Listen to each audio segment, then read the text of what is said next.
Call the regular City Commission meeting of December 11th, 2018 to order. May we stand for the Pledge of Allegiance.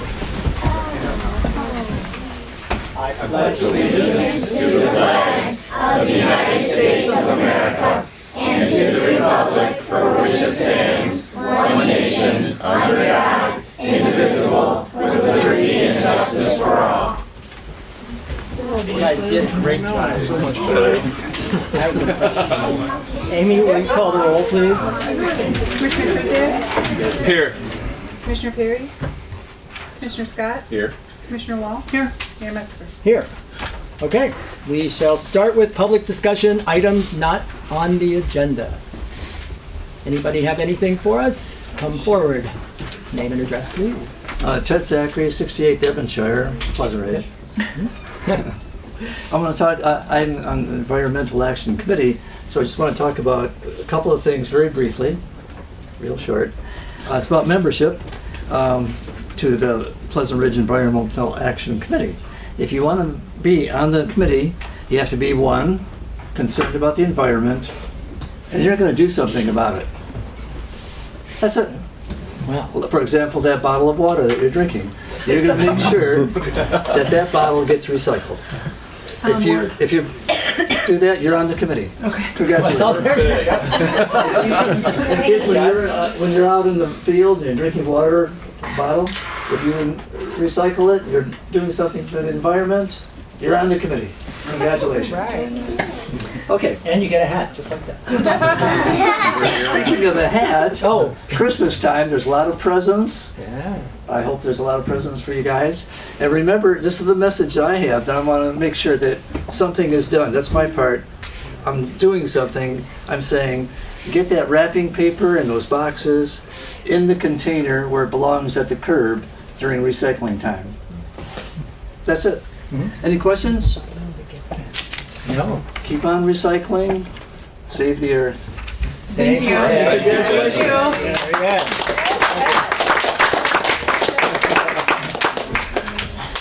Anybody else for public discussion? It's hard act to follow always. Santa is a tough one. So now we move on to the next item, Pleasant Ridge Panthers soccer team recognition. Woohoo! All right, you know, we've given out we've celebrated a lot of baseball wins, but we've never celebrated a soccer win. You know I'm loving this. We're excited. Yeah. I was gonna wear one of my jerseys tonight, but couldn't decide which one. So, great. Well, thank you, Mr. Mayor. We are proud to be honoring Pleasant Ridge Panthers today, our U8 soccer league champions, I guess we would call them. They finished undefeated with a record of 9-0-1. Yes, there's ties in soccer, I know. A tie is as good as a win, it's a point, so 9-0-1 is a great record. And they won the U8 end of season tournament.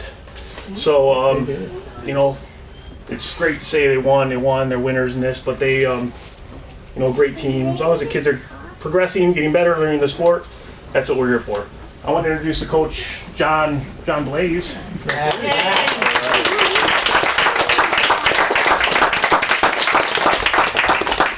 So, John, if you have anything you want to say about the team, please do, and then you can present the mayor with the Okay, cool. gift that we have. And Yeah, Scott told me I had 40 minutes, so. I hear each one of the kids is going to talk. Sorry, I saw a bunch of marks now. What? Quickly, I just want to say thank you, commissioners and Mayor Metzger, for having us here tonight and showing these kids our support. They worked hard all season and they certainly deserve it, and I'm certainly proud of them. And then before I say my stuff about the team, I also want to say thank you to my team's parents for letting me interact with your kids and coach them. It's absolutely a joy, and I love doing it each season, so thank you. And with this team, I'd like to say, you know, we won a championship this past spring, and we kept a core group of players on the team from that championship, and we added a few younger players to the team as well. They started out, this core group of people that had been with me for almost 3 years now, as one of the younger teams in the division and very inexperienced, but through consistent practice and experienced game, they've turned into really the best team in the division and a force to be reckoned with. This year in particular, they really learned how to pass the ball to one another during games and how to spread out on offense, so it was difficult for teams to defend against them. And most of all, though, this particular group, I think, had, of all the soccer teams I've coached, the most fun together. And it was just really fun on the sidelines, especially seeing the younger members of our team and the older members of our team and everyone getting along very well and playing. In fact, I almost had a hard time trying to get kids to go on the field to play soccer because they were having so much fun on the sideline playing with each other. So, kids, thank you very much. I'm very proud of each and every one of you. That's cool. Like Scott said, we finished with a record of 9 wins, 0 losses, and 1 tie. So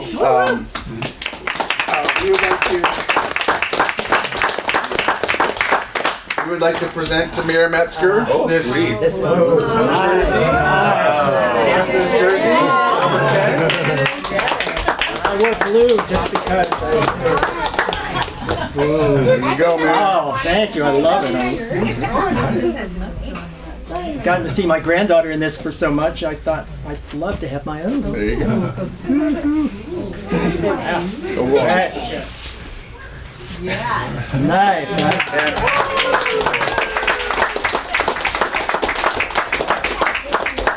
I like this one. And with your permission, Mayor, I'd like to introduce each of my players, and we'll come up and take a picture if we'd that's love okay. that. So in no particular order, we'll start with Charlie DeCoster, Chuck D, going up, Chuck. Claire Fulton, Connor Gallagher,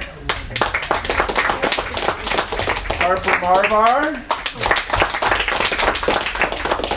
Dean Soccer Machine Nishan,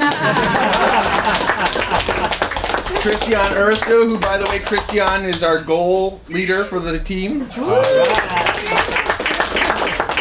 Chris Yentek, Laura Blaze, Kovakovic, Landon Husband, and Fiona Cummings.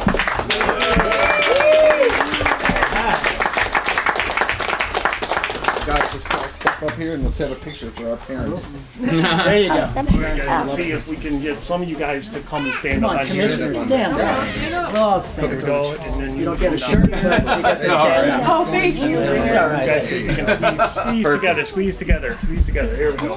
Perfect. And we move the podium. Are we taking pictures? All right.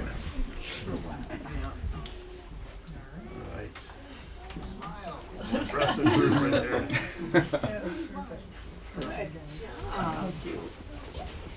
Everybody got it? All right. Great.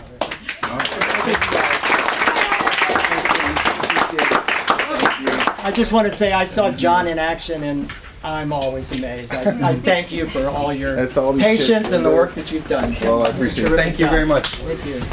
for having us.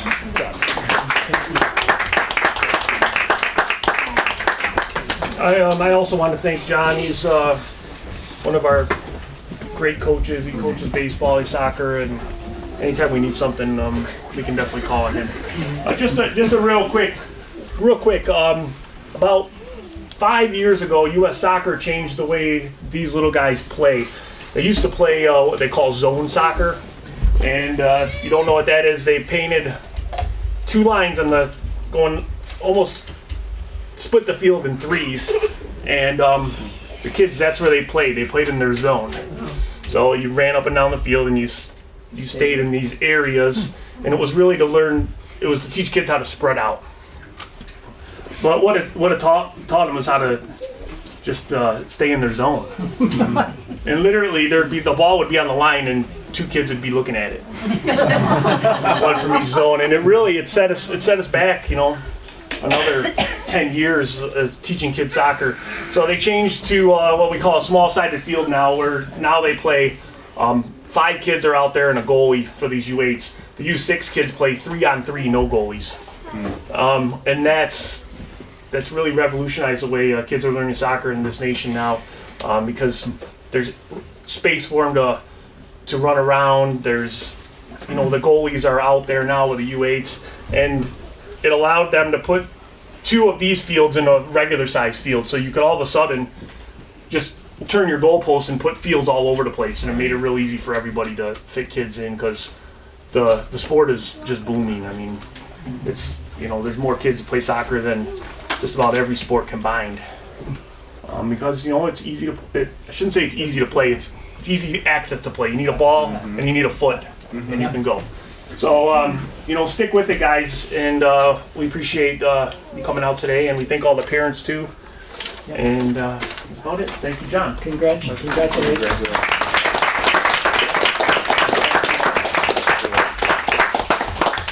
Now you can stay for the next 6 hours for the rest of the meeting. You guys have school tomorrow? Yeah. I'm sorry. we're gonna give you the day off, but I don't think that's gonna work. Bye. Yes, Mom.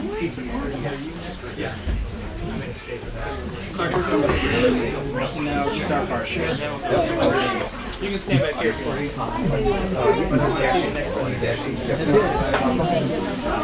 There goes the room. Bye, girls. Bye, God. Oh. Bye. Give me my hat. Boom.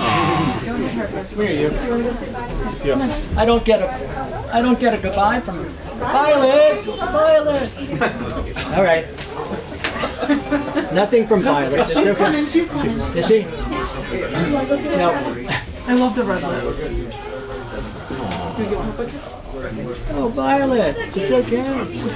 Oh. Okay. Goodbye. Love you. Good night. Love you too. Good night, Violet.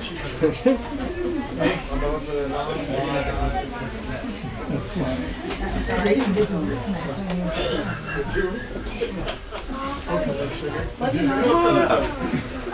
I think some seats would open up. Bye, Claire. I know a lot of them wanted to see the Centennial homes, but Yes. guess not.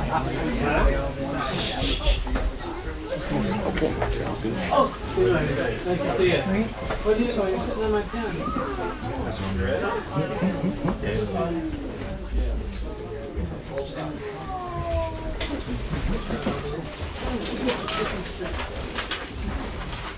Pretty cool.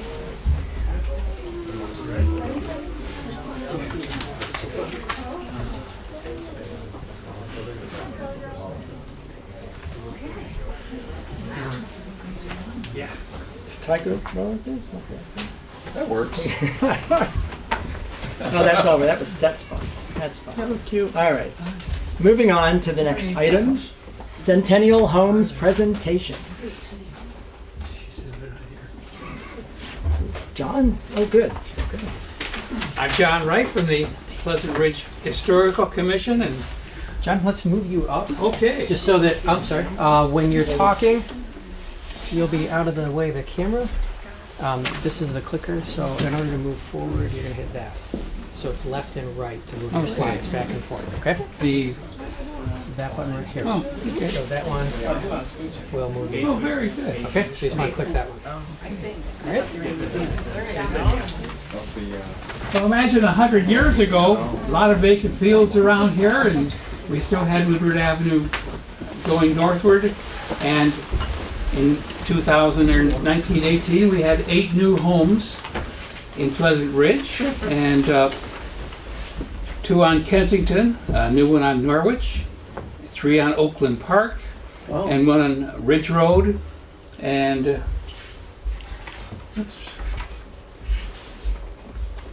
there we go. And we've got pictures of the homes right here. Anybody here, any of the homeowners for the homes tonight? Okay. The house number, which one? 35 Oakland Park. 35 Oakland Park. Might be the Snows from Oakland Yes. Park. We oh, here come the tiles right now. Let me just take. If I hit him in the show. basement, you can blame me.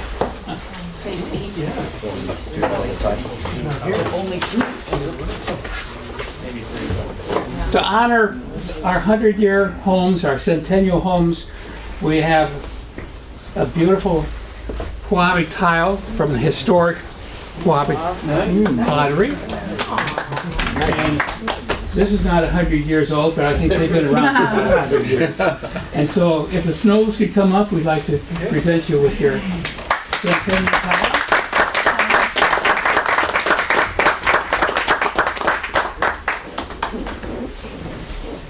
Thank you very much. Congratulations. Thanks a lot. We'll see you in another 100 years. That'd be interesting. Just the one slide. No, there should be. It's not showing its age. Distance. There we go. Oh, okay. There we go. So, there's, here are the other homes. 8 Woodside Park.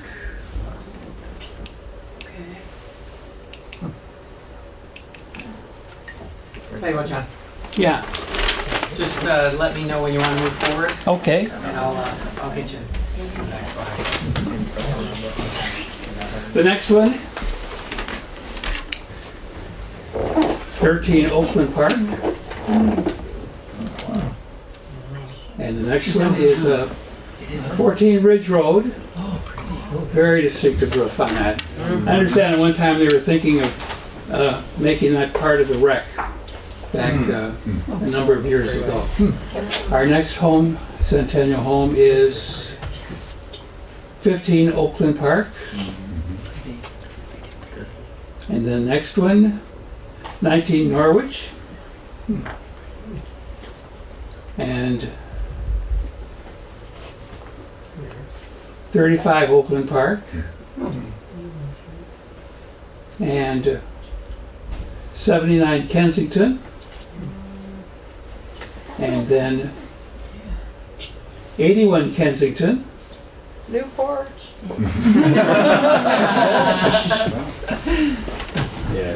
We have pictures of all of the old homes as shown in 1957, and some pictures are even older than that in the Historical Museum in the old police booth right here behind City Hall here. And we're open the third Saturday of every month. You're welcome to come by and see the plethora of pictures and history we have in the Historical Museum, and look up the file on your house as well. And if you have some old pictures or information about your home, you're encouraged to put them all in the files that we have in the museum out there. Everyone else who are not here tonight, we will be getting you your tiles. Congratulations for your faith in Pleasant Ridge and for your coming here and maintaining the history and integrity of the fabric of our city. Any other homeowners here? Pardon? That's my house. Aha. Oh, excellent. 81 Kensington. Well, We're glad to give you a there you go. Get your job. Nice. There are some people that actually mount these on their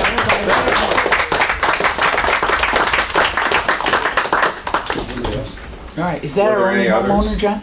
Pardon? Is that our only two who are here? Yes, tonight? we just have the two that are here. So, Put them back in. thank you very much, and we'll see you all in the fall for our home and garden tour.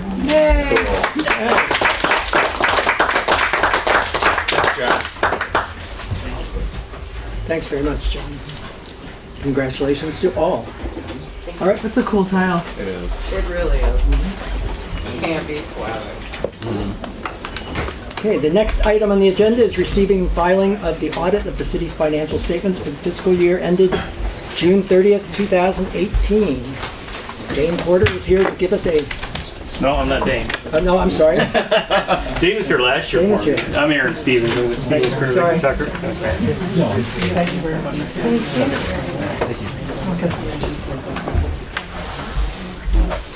So I have a very brief PowerPoint presentation here. I am Aaron Stevens with Stevens Curve and Tucker.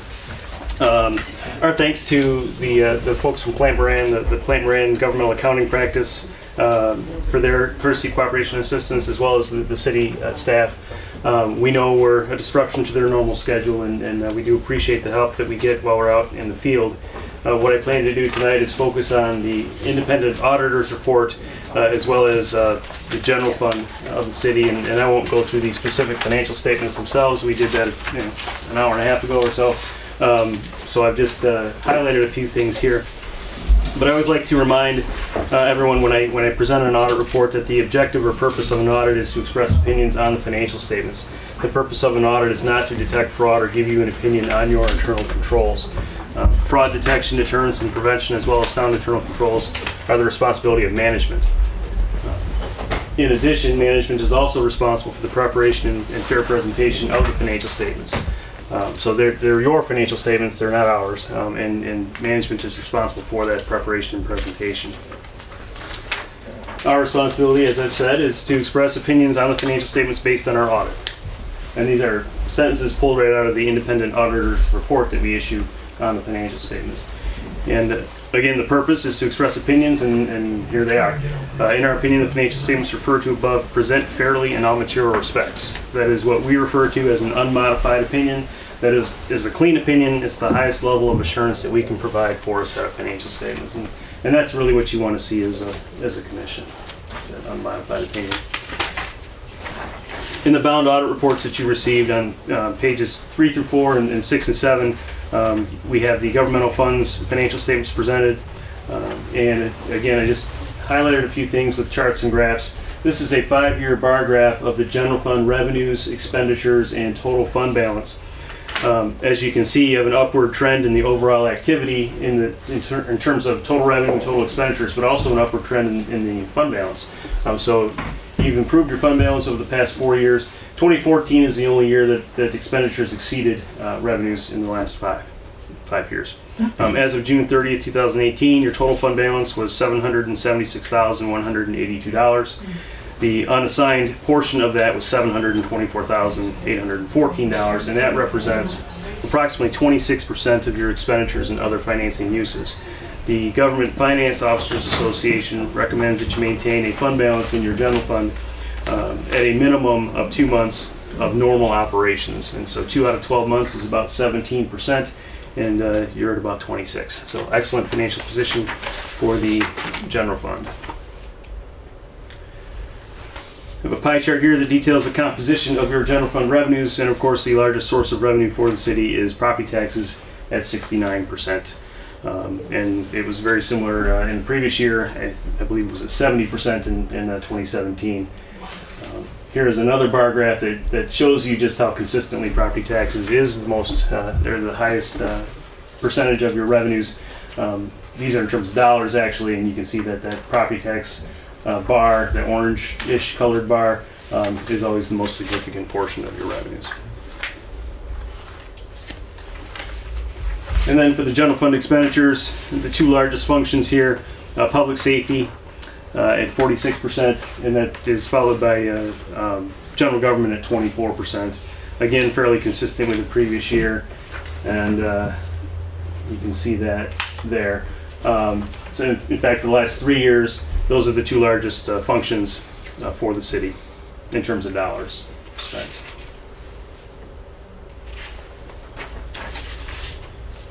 And then, as mentioned earlier, the unrestricted fund balance for the general fund as of June 30th, 2018 represented approximately 26% of your annual expenditures. You can see the upward trend here as well. And then that line graph is in terms of percentages, and this one is in terms of dollars. The blue line represents the actual unassigned fund balance versus the projected or 17% recommended fund balance that the GFOA has. Or their recommendation at 17%. So you can see how you've grown over the past 5 years there. I know it was very quickly, but we did go through all of this in pretty good detail just a short time ago. We'd be happy to answer any questions you may have about the audit report, the charts and graphs. But as always, we like to thank the city for the opportunity to provide service. We thank you. Thank you. Such a comprehensive report. Any questions or comments? Yeah. Yes, Mayor. Thank you, Aaron, for going through that for our residents, and before the meeting I know we had a little review. I'm most satisfied and grateful for our fund balance. As the chart showed, I know that was something that our city manager and the rest of the staff and then the elected officials set as far as a goal. I think our goal is 25 to 30. Yes. And we're at 26 now. We've been on an upward trajectory now for 4 years. But in fact, yeah, that last graph there, in 2014, you were at 17%. So that is the recommended, just so, I mean, I'm a layperson, so I Right. appreciate the explanation. For me, looking at that, that says that's the engine warning light, right? If you get Right. below that, you really have some concerns. That's where we were at in 2014. And since then, because of, you know, some of the work we've done on our budgets, we've really hit our goal within 4 years of having a really solid fund balance. So I really appreciate the work that staff has done on that, and collectively I think we've done a good job on that. I really appreciate the fact that you highlighted that. The one thing for me, and we talked about this earlier about the difference between our governmental fund and then our proprietary fund with the water and sewer, the same sort of considerations are there as far as occurring fund balance for what could be you know, expenses down the road as far as unforeseen water main breaks, those type of things. We talked about the 17% and then our achievement of now the 26%, and then in the meeting previously we talked about, you know, what's a comfortable level for our proprietary funds. That's a little harder to pin down, but just so our residents know, with our water and sewer fund, we're in a good spot there as well. Yes, yeah, and so we talked about earlier, you want to maintain not only the 17%, but you'd also want to make sure that you're going to be able to cover your debt service requirements in a full accrual financial statement like the water and sewer fund, as well as be prepared for any repair and replacement needs that you may have. So it's a little bit different measurement, and it's hard to compare, you know, Pleasant Ridge to other cities because the system's condition and age and so forth plays a big part of how much unrestricted net position you should have in a water and sewer fund, so, or any proprietary fund for that matter. Right. So it's not really apples to apples, different basis of accounting there, But we're not, our engine light isn't on in our proprietary fund. no. Good. Yeah. Cool.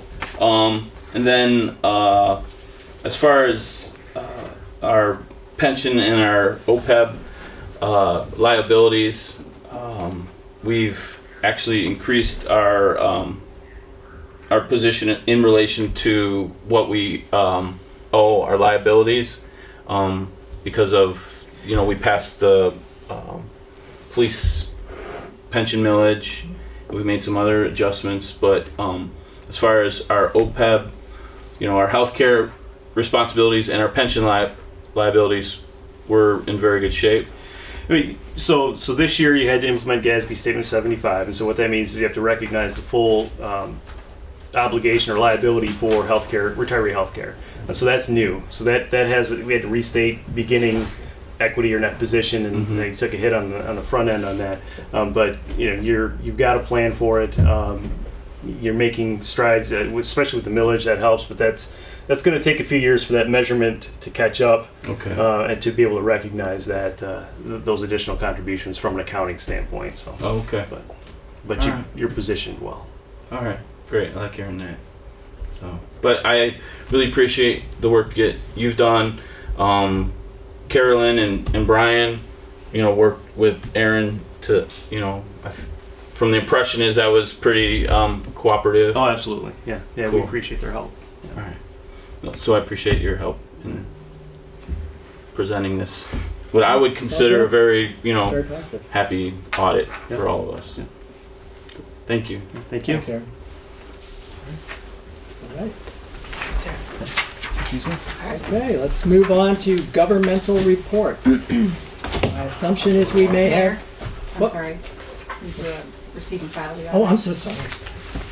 Excuse me. May I have a motion to receive and file Make the a- audit, please? Mayor, I make Yes. a motion to receive and file the audit. Is there a second? Second. Any further discussion? May we have a vote, please? Commissioner Wall, Yes. Commissioner Scott, Yes. Commissioner Kuziak, Yes. Mayor Metzger. Yes, motion carries. Sorry about that. Moving on now to governmental reports. Looks like the chief. Good evening, everybody. Good evening. Long time no see. I missed October, November. And I missed you all. That was heartfelt. So I'm waiting for the reciprocal. We missed you too. There it is. Thank you. Thank you. There it is. Now I can continue. Only thing I really have, it's holiday season. We're starting to get, we've only had a couple, I think 1 or 2 package thefts off porches, so, you know, try to arrange for times where you might be home, whatever. We've been diligent when the trucks start rolling into town. We're following them around to make sure that people aren't doing the same and then stealing packages off porches and things like that.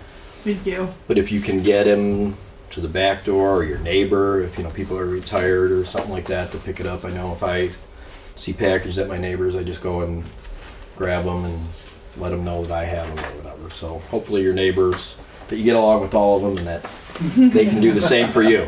That's a good Christmas wish, isn't it? Yes, it's a good one. On the 6th, we had, I'm sure you saw it on Facebook, and so we had a couple cars stolen. Both were unlocked. Both had key fobs in the cars. So, and I think initially the perpetrators were just looking to rifle through unlocked cars, which they have, because there was 1 or 2 incidents of those prior to this. And in one of the unlocked cars, they found the key fob and then whatever. The other one was taken from an open garage, and the key fob for one car was in the unlocked other car next door. So they drove away. Good news was within 12 hours, we had both cars recovered in the city of Detroit and back at the tow yard. So no damage, and they were both. In fact, we actually had an undercover crew sit on one of them that was there, because Detroit had recovered one right away. They go to these areas where they frequently get dropped or parked, and so we had a crew go down there and sit on one for almost all day, and there was no movement, so we wound up just towing it back. So both were recovered, but I want to remind everybody again, lock your car doors, maybe your garage doors and stuff, please. One of our stolen cars that we had in October was used a month later, recently you might saw it on the news, it was used to drive through the Jared Galleria in Auburn Hills. And you've seen them recently, there's been a couple more this week. But they waited a month before they used one of our residents' cars to use that. So we think it's the same group that's doing all these things. So there are some suspects that they have developed, so hopefully they'll get caught. That's really all I have. It's going to start snowing. Be kind to your neighbors. Some complaints we get, people blow their snow onto the neighbors' property. Try not to, unless you're doing their snow too. Don't block their driveways. And then parking, you know, try to park if you can so the plows can get their jobs done. Now, I appreciate about the cars. I know I got into a Facebook discussion, but the fact is, I don't want people thinking that people are breaking into locked cars. No. Which is kind of the impression that was being given, and these are actual either cars that are unlocked or somebody's leaving the key fob in another unlocked car. In the cars, yes. So this is something that I'm, you know, I get like, we're not the only city. Huntington Woods had a bunch of stolen cars where the fobs were in the car, and I get you have digital entry, but maybe try to hide the fob somewhere, so it's not so readily in the cup holder in the center console or something. You know, where in plain view is the worst. In this case, the garage door was left open with the key fob in the car unlocked. So, and the one car that was stolen, they went to get one. The residents heard the alarm go off. They looked out. They didn't see anything. The car wouldn't start right away. They went and stole another car, then came back and got the other car and used the first stolen one to follow the second one out, because the resident saw that. But like I said, both of them were recovered within 12 hours. So use of technology. So we were fortunate in this instance. One other request, could you fill us in on Chief Sullivan? For a moment, Yeah, please? he's doing better. He's in intensive rehab. He's getting some feeling back. I talk to the fire personnel every day. He's getting some feeling back. It's going to be, I think, a long, long haul. Yes, I was looking for the words, road to hoe or whatever. Is that the words? I don't know. That might be it. I didn't want to misspeak. He's up for visitors, but he is in rehab from 1 to 3, I want to Was it say. 9 to 11 and 1 It's to 9 3? to Yes. 11 And then 1 to 3. Yeah, right. So I think the evenings are best. Cards are always welcome, or a phone call, or whatever. He's in good spirits. Everybody's pulling for him, but hopefully that he'll be able to come back to work or have some sort of full recovery. And he's going to be staying at Beaumont's? Yes. Yes. It's really, Is he at Beaumont or Botsford Beaumont? I think he's Beaumont. Beaumont. Beaumont. Yeah. Thank you, sir. Thank you. Any? Okay. Good. Thank you. Good. Thank you. Okay, next item, City Commission Liaison Reports. We'll start with Commissioner Scott and Historical Commission. Sure. We had our last meeting on November 27th, working on plans already for next year's Home and Garden Tour. The likelihood is that'll be the third week of September. The date hasn't been nailed down yet, but we're attempting to work around other schedules and to put it at a point in time of the year where the city's really pretty and just sort of avoid other things that are going on. And hopefully everyone had an opportunity to see the police station last week for the tree lighting. It was just really nicely decorated with old ornaments and mantelpieces that people have, a cityscape and other things. We may actually try to open that up again before New Year's because the kids really like that setup. It was just nice to see the kids have, it's interesting, usually they're on mantles way above a kid's height, but with them low on a table, the kids could look into the windows and see things that they would not normally see, so it was very cool. And our next meeting will be, assuming we vote that way, January 9th. And we'll see you next week. See you next year. Okay, thank you. Commissioner Wall, Recreation Commission. Hi.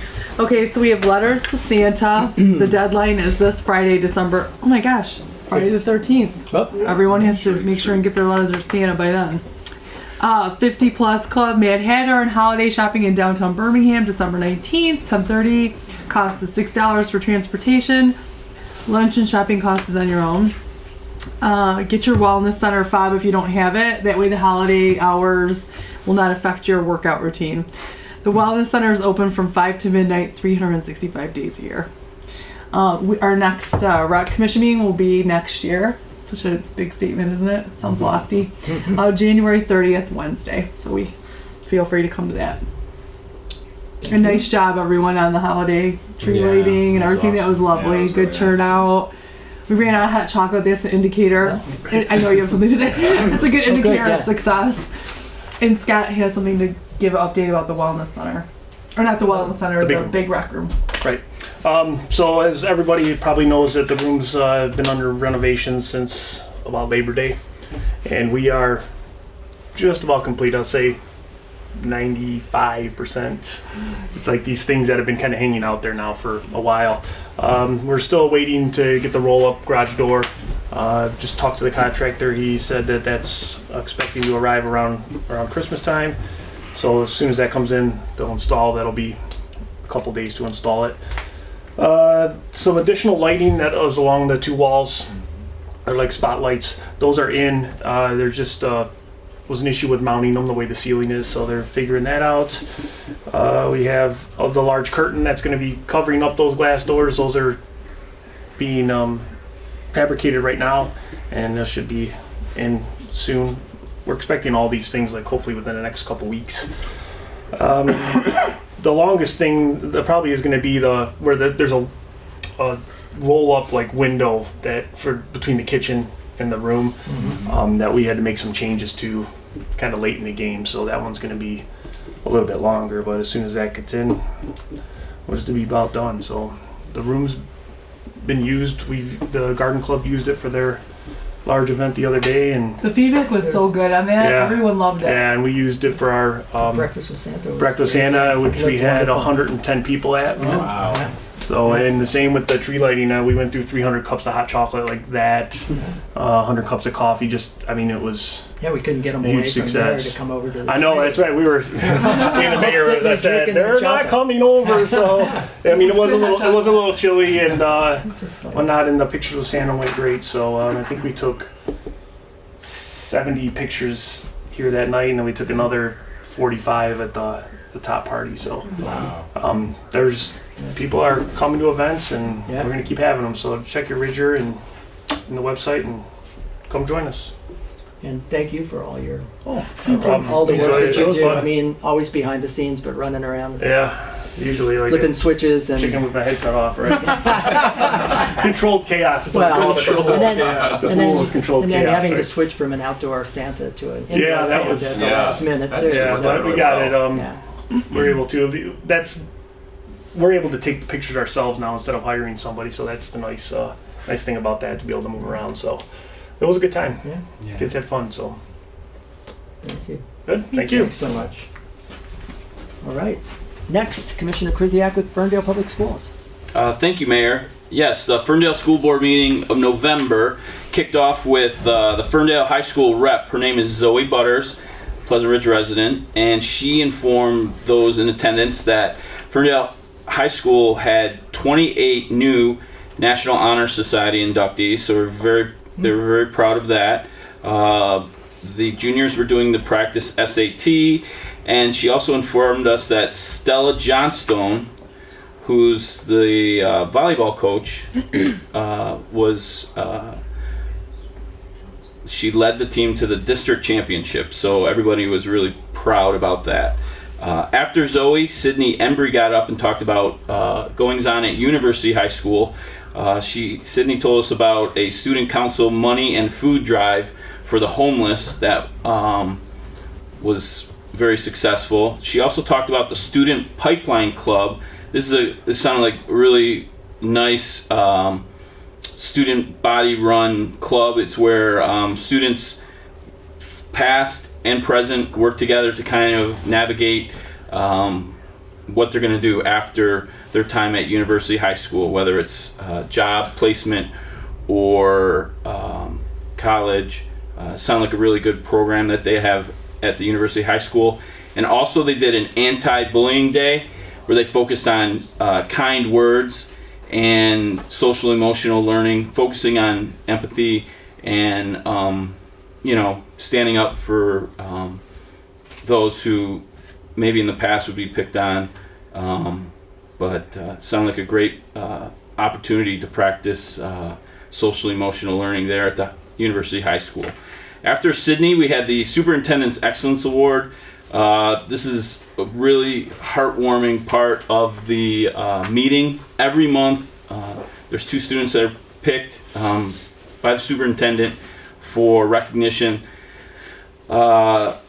This month, Miss Latavia Jackson was awarded the Superintendent's Excellence Award. She was described as one of the most hardworking students.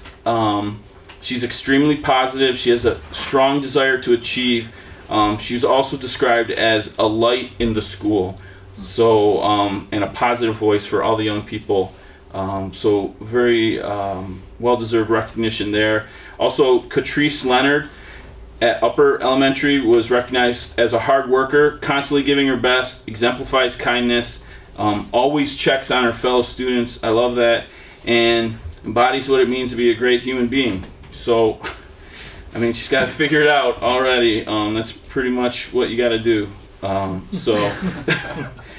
Then after the student awards, they have an Eagle of the Month. This was recognition of the employee who most exemplifies the spirit of Ferndale Public Schools. This year it went to Dave Roberts. He's the maintenance supervisor there.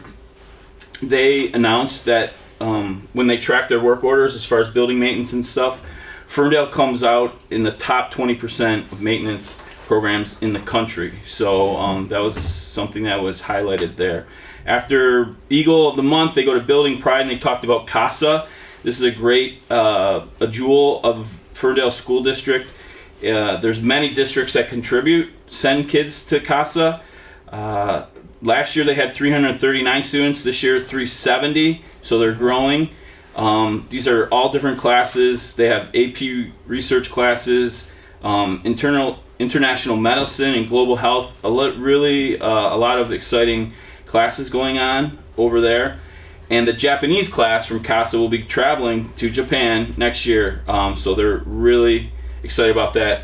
And I was most excited. They didn't have video of it, but they did a trebuchet launching as part of their AP physics program there, and they were actually launching people's pumpkins. the old-fashioned way with a trebuchet. So really cool stuff going on over there at CASA. Maybe next year I'll make sure to get over there for that because it sounds like a lot of fun. And this summer will be the 35th anniversary of CASA. So if you've attended CASA or you know anybody who's been at CASA, they're asking alumni to come back April 26th and April 27th. They're going to have an alumni celebration of the 35th anniversary. Their casa is su casa. Right. I had to take it. I'm sorry. Do we have the kick drum? Yeah, she'll be here all week. Thank you. Thank you, Commissioner Wall. So we did our audit. They did their audit presentation at that meeting, and all glowing reviews. Their fund balance is healthy, and their enrollment has stabilized. So all good things on their presentation of the district's financial reports. And the last two upcoming dates: Saturday, December 15th, the Ferndale High School Winter Voices Concert. That sounds like it's going to be a very beautiful evening. That'll be at the Ferndale High School Auditorium on Saturday, December 15th. And Monday, December 17th is the next school board meeting at 7 at the high school, Ferndale High School. And that's all I have, Mayor. Thank you. Okay. We're substituting for Commissioner Perry. Will be Commissioner Scott telling us about planning and DDA. Sure. The Planning Commission met yesterday, December 10th. There was some discussion about the approval of the liquor license for our local gas station. They moved it forward to us to vote on, and so there was some residential discussion around it, and it was approved. And then also there was some special thanks for Martha Schlesinger, who's finished her term on the Planning Commission last night. So if you're watching, Martha, thanks very much for your service on the Planning Commission. Thank you, Martha. 8 full years. Yes. Not bad. Not bad. Excellent. Okay, any questions or discussion? Move on. Next item is the consent agenda. We have 5 basic items. The one that I would just mention is Commissioner Scott just mentioned the discussion around Sunoco asking to extend their hours from 10 p.m. till midnight. And that was approved by the Planning Commission last night and moved forward to us. So we will be having a public hearing and a vote on it in our January meeting on January the 15th. So I just want to make that, bring that one forward. So I ask if there's if we could get a motion to approve the consent agenda. Mayor, I move the consent agenda be approved. Second? Second. Any discussion? Okay, can we have a vote, please? Commissioner Wall? Yes. Commissioner Scott? Yes. Commissioner Krzyjak? Yes. Mayor Metzger? Yes, motion carries. Moving on, the next item is the annual meeting schedule for the following commissions. We have the annual meeting scheduled for the City Commission, the Historical Commission, the Planning Commission, DDA, and the Rec Commission. And our City Clerk Amy has put together the schedule. I don't think I want to repeat it for the audience, but I would ask if we can have a motion to approve the schedules. Your Honor, I move that the 2019 annual meeting schedule for the City Commission, Historical Commission, Planning Commission, Downtown Development Authority, and the Recreation Commission be approved. Second. All right. Any discussion? All right, can we take a vote, please? Commissioner Krzyjak? Yes. Commissioner Wall? Yes. Commissioner Scott? Yes. Mayor Metzger? Yes, motion carries. Move on to junior commission appointments. We have had openings on the Historical Commission, the Planning Commission, and the Rec Commission that we have selected people who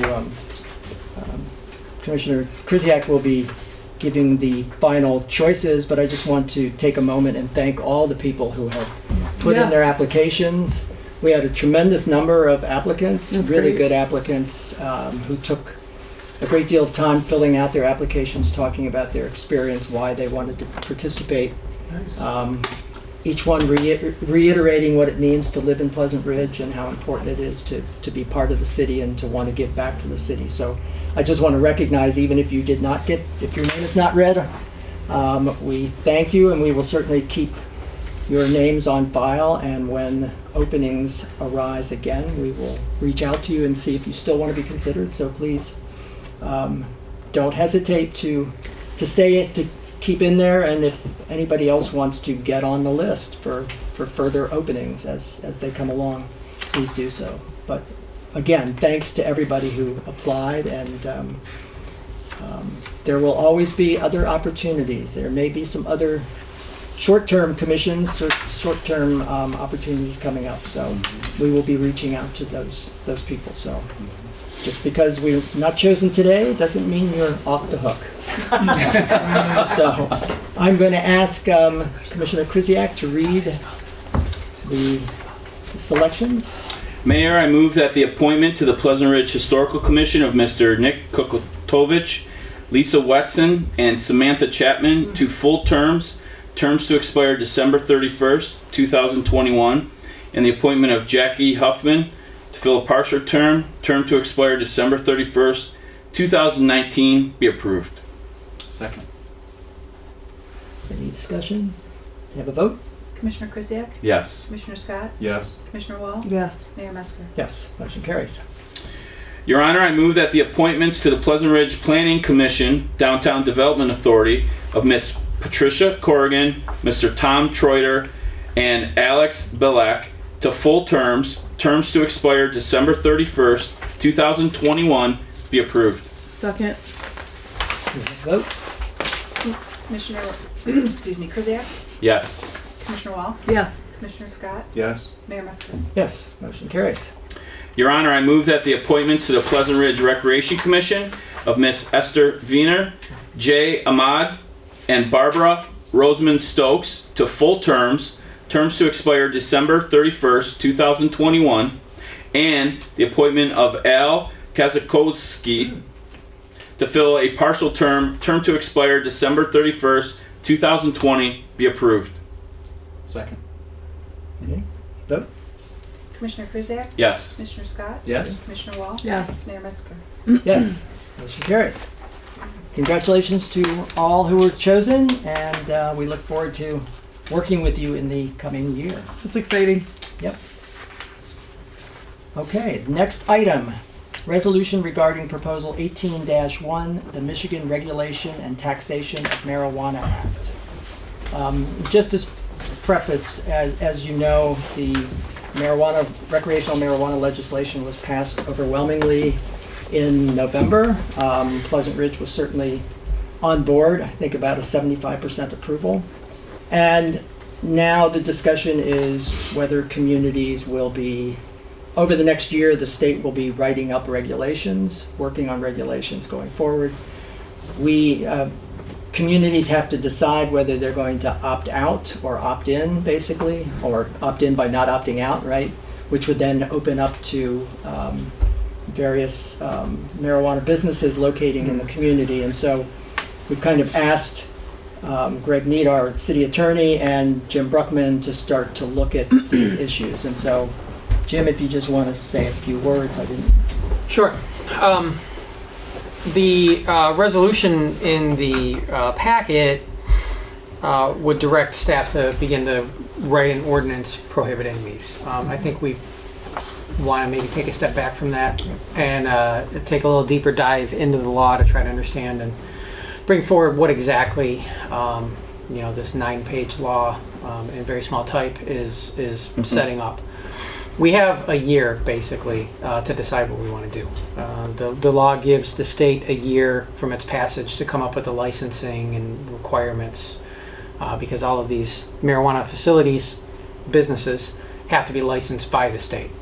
And then it's a similar process to a liquor license where they get the license from the state, but then the local municipality also signs off on the license. In some cases, we may be able to have some local ordinances, although we haven't fully worked through all of those options yet. So I think it might make sense to let Greg and I take a month and come back, a month or 2 months maybe, and take a deep dive into all the various parts and moving parts that are included in here. I think there's 5 or 6 different types of marijuana businesses. I don't think you can pick and choose which ones you allow or don't allow, but you can put a limit on the total number of marijuana businesses. I'm not fully clear how if you put a number, say you say we're going to allow 5 marijuana businesses in Pleasant Ridge, can you say we're going to allow 1 of each type, or Right. I don't know. There's a lot of unknowns and questions to be answered with this act. So I think that's the pathway forward. Greg, I don't know if there's anything you think that we should point out that we maybe haven't talked about. No, I think you and the mayor have accurately summarized the law, and we can certainly come back in a month or two with a little more comprehensive description of what's allowed and what's not allowed, recognizing that the regulations haven't been adopted, and there's still, if you read through the small type, as difficult as that is, there is still a lot of ambiguity and questions that are going to be answered, maybe by litigation or whatever as the process goes forward. Right. And based upon the experience with the Medicinal Marijuana Act, no one is really confident that the state regulations are going to be written anytime soon. So. Right. Correct. So one possible pathway forward for us would be to simply adopt the ordinance, opting out for now. Let these things shake out, let other communities test the boundaries and, figure out where the gremlins are and, what we need to be aware of. And then at a future date, come back to this when maybe there's some more certainty. That's a path we could take to protect ourselves and leave that door open. And then be thinking about talking to residents and trying to find out a little bit we don't have to, knowing that the state is not going to do anything probably for a year, give or take, we have time to sit on this and get further information from residents and just get further information on I think a lot of people are probably confused that here it's passed, and then it was going to be a month or a week after it was after the election results were formally certified. So now people can have it in their homes and they can smoke privately. They can't be in a public space, and now there's discussion how many plants they can have and whether. But as far as any kind of facilities, that's still well over a year away. That's correct. So, okay. I think, Mayor, sir, Mm-hmm. what was unclear to me is that it's not possible to obtain a license until they figure out the law. Correct. So the likelihood that we'd see anyone apply for a business that could be approved can't happen until all of the laws from the state of Michigan are in place. Correct. So the impact to us is going to be zero over and beyond what is allowed personally until the state figures out its own act. And the personal use and possession, that is the law. No local community can do anything to override that. That is now fully legal under state law. Right. So. Right. So did you have any? Yeah, I would only add, Mayor, just the points that have been made, and I appreciate the work that Greg and Jim have done so far, and I look forward to kind of a more thorough examination of our specific options here. I was just, we as a community we approved it at 75%. That to me, there's not too many things where you can get 3 out of 4 people to agree on. So what I'm most interested in, and I think as a group we are really curious about what our neighbors and the residents really feel about this issue, and if it is something that they would feel comfortable having in this community, or kind of what kind of guidelines or stipulations they would be most comfortable with, or not at all. So I really look forward to, over the next couple months, while Jim and Greg are working on it, to kind of harness some of the thoughts of our neighbors. So please, if you have a strong position one way or another, email Jim, email us, on this particular issue as far as allowing marijuana to be sold or to distributed or transported. There's in the city of Pleasant Ridge. So if you guys think about it, please let us know, because I know that's one of the things we've talked about over the last couple of weeks since it was approved in November, was what are we going to do? So it's kind of open to us, what are we going to do? So I really invite everybody, if you have an opinion one way or the other, to please reach out and let us know. And that was really the main concern for me, is that we didn't really even have an opportunity between when it got approved and now to really interact with residents on this. So and our role will be to further inform the residents what this law really Looks entails. like. So nobody fog- really knows. So It's sketchy right now. Right. So The between fog the is two, thick right now. We don't. very Any let it burn off. it will stay thick for a while, I'm sure. All right. So I think our best bet is to just not do anything right now Right. and revisit. We will bring this back. Yes. Okay. Great. All right. Next item is city manager's report. We're just wrapping up some end of the year projects, getting ready to go through the winter. Getting ready for leaf pickup is complete, which we're all very happy Yay! about. A successful leaf Well pickup done, well done. season. Yeah.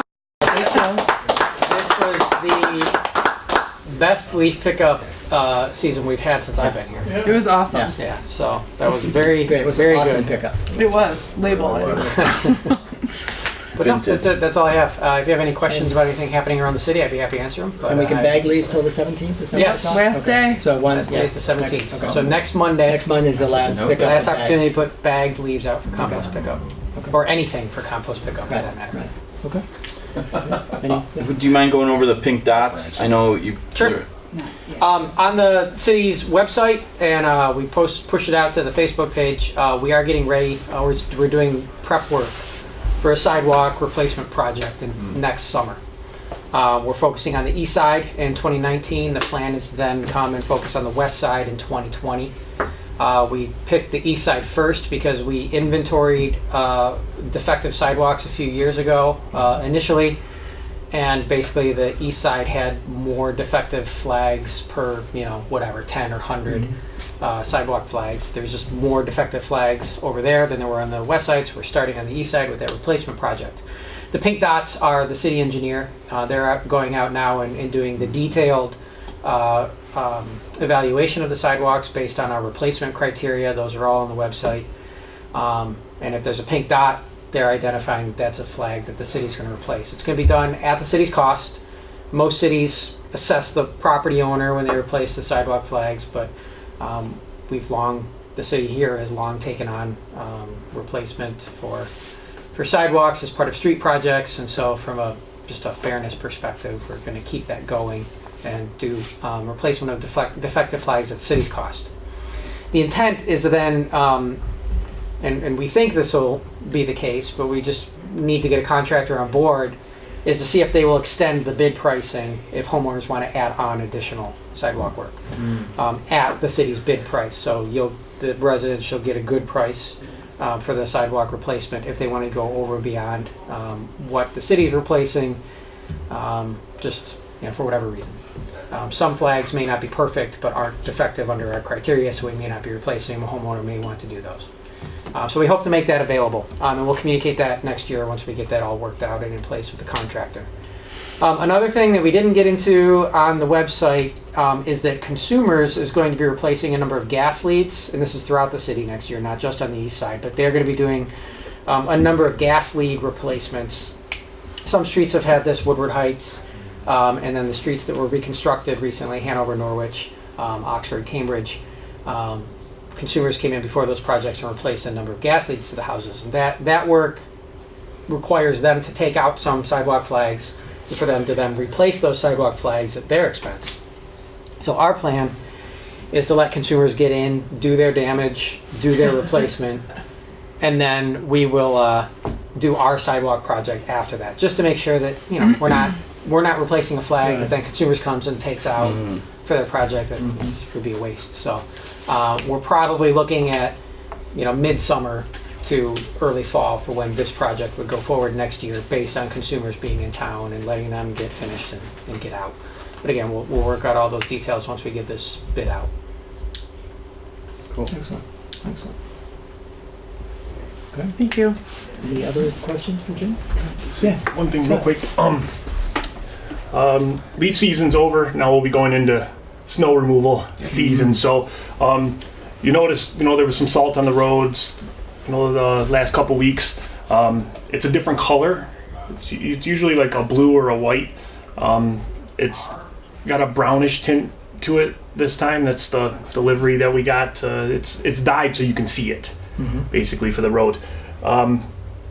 So when we have a small type snow event or a slippery event, you might notice that only like some of the intersections are being salted and like the parking lots, just because there's going to be a major salt shortage come January.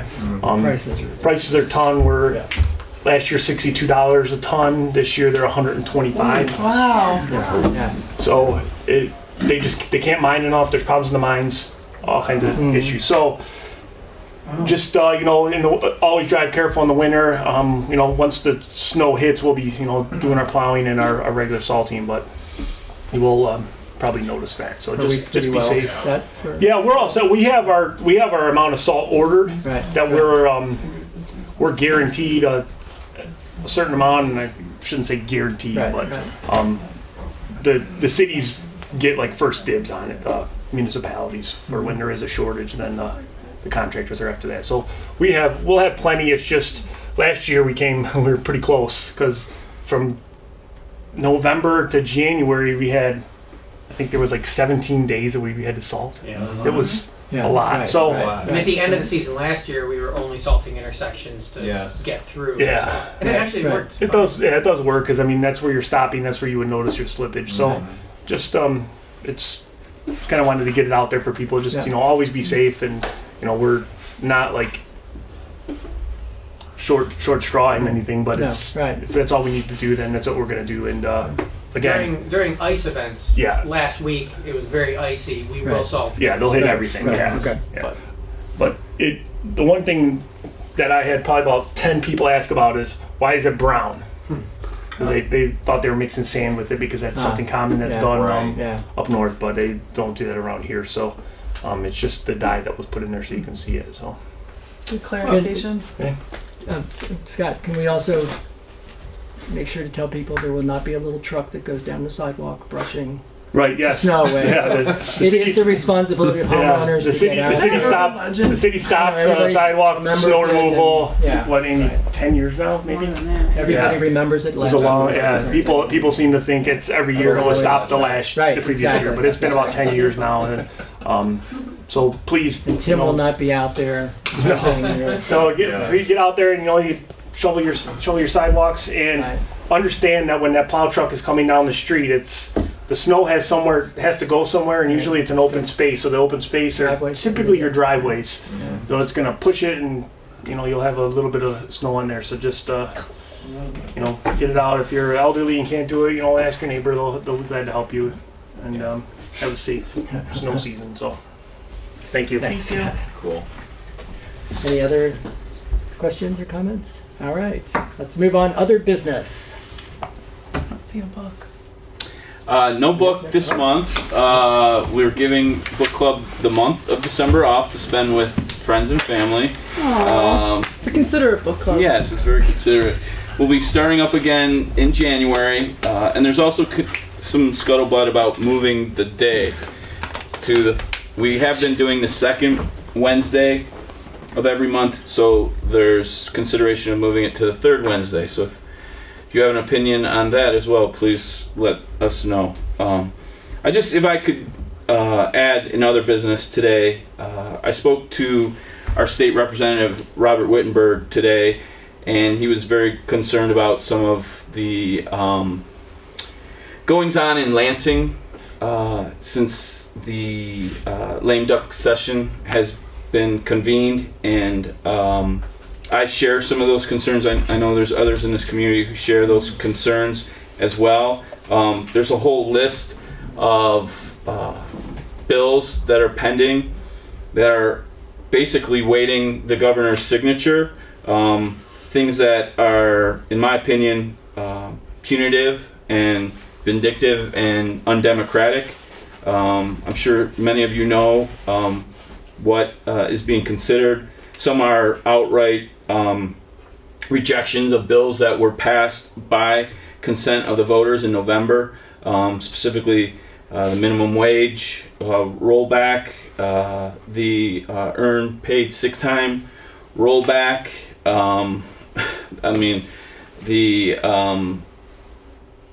The outright unconstitutional reduction of the rights of the Attorney General and the Secretary of State to perform their traditional duties. basically rewriting the rules after the fact. So in speaking with our representative Wittenberg today, I know Mayor Metzger had spoken to him as well. He really encouraged anyone concerned to contact the governor's office. Governor Rick Snyder, when he ran, he projected himself as more of a moderate and somebody who was not really interested in partisanship.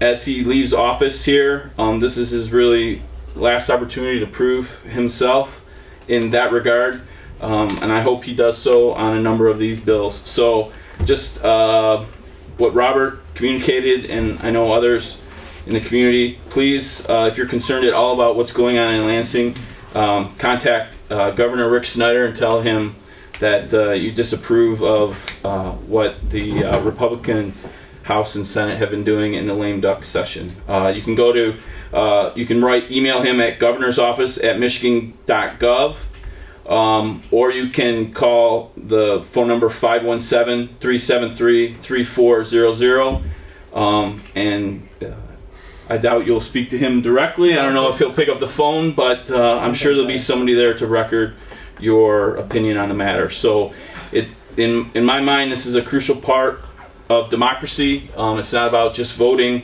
every couple years. It's really participatory, and this is a moment in time where I think we as a state really need to participate. So I encourage, the residents of Pleasant Ridge, if this is something that you're concerned about, please, tomorrow, this week, please contact Governor Rick Snyder. So. Right, thank you. That's very important. I'd add, it's interesting. We've had a couple of years, and this is not so much a political statement. All of our attention has been focused on the national level, and we kind of need to focus again on the state and local level. Yep. And so these things, whether you're for or against, deserve our attention, because they're not going to get the attention of the news because so much time is being spent on the national level. So things will happen on the state level, good and bad, that we just won't see unless we make that personal attention. So it's good to take the time. point. And unlike the national, both the state house and state senate will still be in Republican control next year, and you'll just have Democrats at the top of the ticket. So, okay. Any other business? All right. Is there a motion to adjourn? So moved. All in favor? Aye. Okay. We are adjourned. Never made that.